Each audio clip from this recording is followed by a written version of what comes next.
ही फक्त माणसांची गर्दी नाही, हा आहे श्रद्धेचा महासागर, जो वर्षातून फक्त एकदाच आपल्या भेटीला येतो. संत ज्ञानेश्वर महाराजांची पालखी शेकडो वर्षांपासून आळंदीहून पंढरपूरकडे निघणारी अखंड भक्तीची परंपरा. संतांच्या पादुका खांद्यावर घेऊन लाखो वारकरी विठुरायाच्या भेटीसाठी शेकडो किलोमीटर पायी चालत जातात. या वारीत ना श्रीमंत गरीब, ना जातपात, इथे प्रत्येकाच्या ओठावर फक्त हरिनाम आणि प्रत्येकाच्या मनात एकच ध्यास, विठ्ठल विठ्ठल. आज ही पवित्र पालखी पुण्यातून सासवडकडे जाताना आमच्या भेकरायनगर समोरून मार्गक्रमण करत आहे.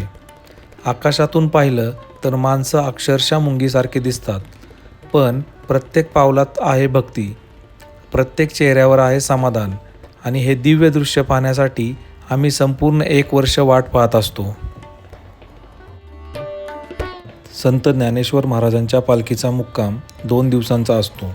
मात्र वारकरी आणि दिंड्या पालखीच्या 1 दिवस आधीच पुढील मुक्कामाच्या ठिकाणी पोहोचवून आपली तयारी सुरू करतात. आमच्या भेकरायनगरमध्येही पालखी येण्याच्या आदल्या दिवसापासूनच लगबग सुरू होते.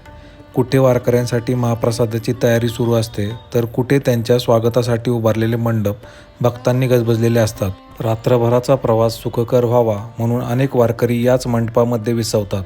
त्यांच्या सोयीसाठी प्रशासनाने ठिकठिकाणी तात्पुरत्या स्वच्छतागृहांची व्यवस्था केलेली आहे.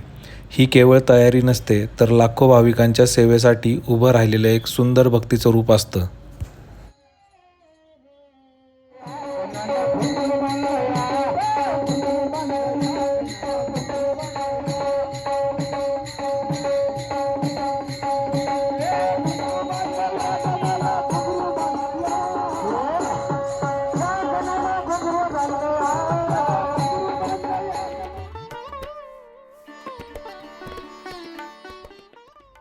नमस्कार मित्रांनो, पालखी आमच्या भेकरायनगरमध्ये सकाळी साधारण 11च्या सुमारास पोहोचते, पण तिची चाहूल मात्र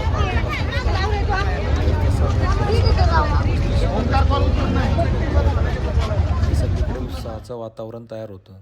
आमची जिजा आणि वसू तर खूपच आनंदात असतात, कारण पालखीसोबत दरवर्षी अनेक खेळणी आणि छोट्या मोठ्या दुकानांनीही परिसर गजबजून जातो. त्यामुळे त्यांच्या चेहऱ्यावरचा उत्साह पाहिला की पालखी म्हणजे फक्त भक्तीचा सोहळा नाही, तर लहान मुलांसाठीही आनंदाची पर्वणीच आहे.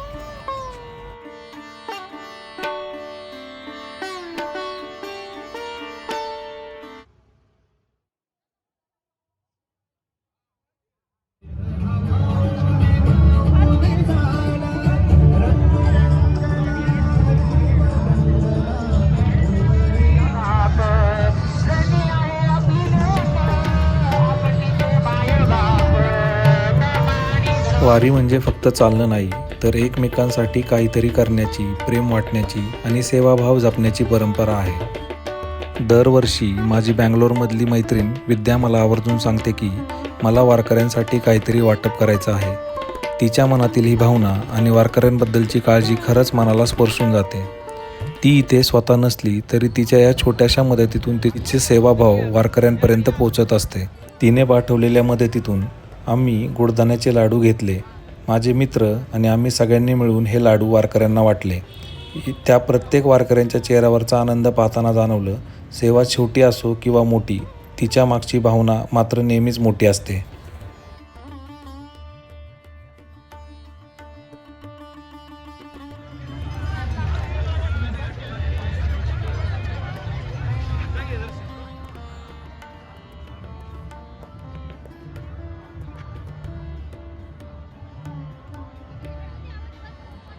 वारीमध्ये चालणारा प्रत्येक वारकरी आपल्यासोबत फक्त सामान नाही, तर श्रद्धेची ओळख घेऊन चालत असतो.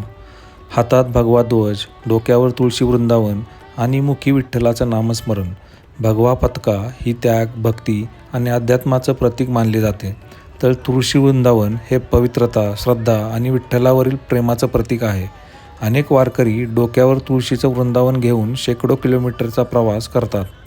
हा प्रवास केवळ पायी चालण्याचा नसतो, तर मनात भक्ती, ओठावर नाम आणि हृदयात विठ्ठलाला घेऊन केलेली एक आध्यात्मिक वाटचाल असते.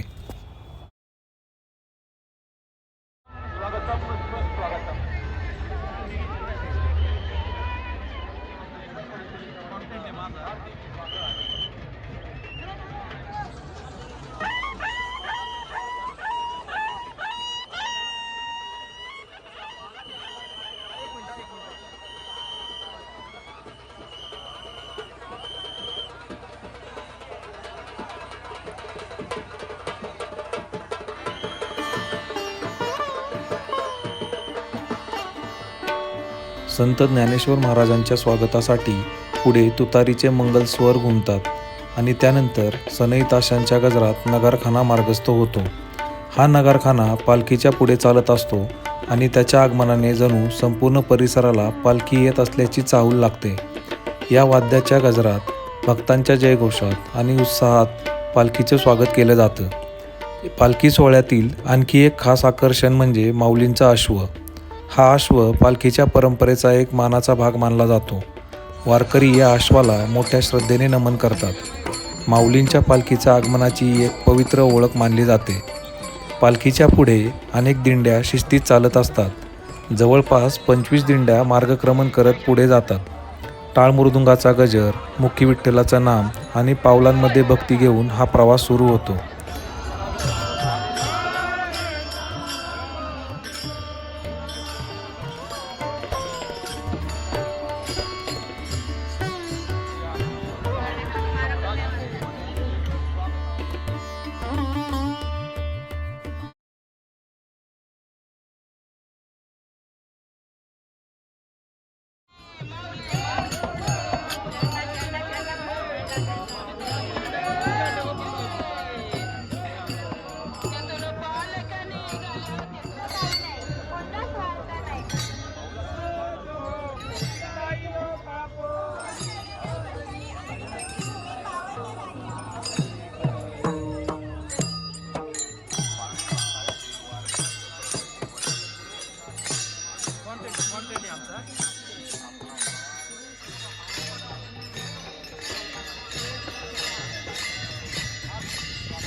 वारकऱ्यांच्या चेहऱ्यावरचा आनंदच सांगून जातो की त्यांच्या मनात विठ्ठलाची ओढ किती खोल आहे. पाय कितीही थकले असले तरी चेहऱ्यावरचा उत्साह आणि मनातली भक्ती कधीच कमी होत नाही. अनेक वारकरी टाळ मृदुंगाच्या गजरात भजन आणि हरिपाठ म्हणत पुढे चालत असतात.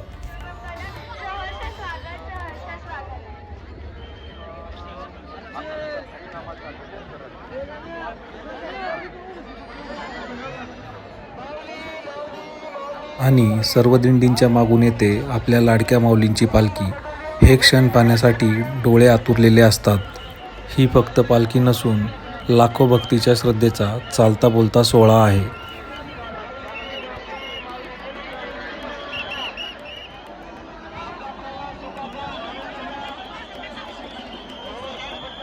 दरवर्षी एवढ्या गर्दीत धक्काबुक्की सहन करत का होईना, पण माऊलींच्या पादुकांवर डोकं टेकवून दर्शन घेतोच.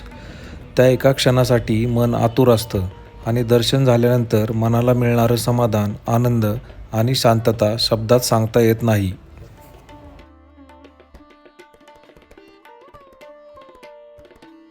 पालखीचं मनोभावे दर्शन घेऊन आता पालखी दिवे घाटातून सासवडकडे मार्गस्थ होत आहे. आता पुढे तुम्हीच पहा हा भक्तीचा महासागर. माऊलींच्या दर्शनासाठी अक्षरशः जनसागर रस्त्यावर उतरलेला दिसतो. ज्या रस्त्यावरून नेहमी काही मिनिटातच सहज पोचता येतं, याच रस्त्यावर पालखीच्या दिवशी गर्दी इतकी असते की मुख्य रस्त्यापासून आमच्या घरापर्यंत पोचायलाही 15 ते 20 मिनटं लागतात. पण या गर्दीतही प्रत्येकाच्या चेहऱ्यावर तोच आनंद, माऊलीच्या दर्शनाचा, भक्तीचा आणि या पवित्र सोहळ्याचा. हा अनुभव फक्त पाहायचा नसतो, तो मनापासून जगायचा असतो.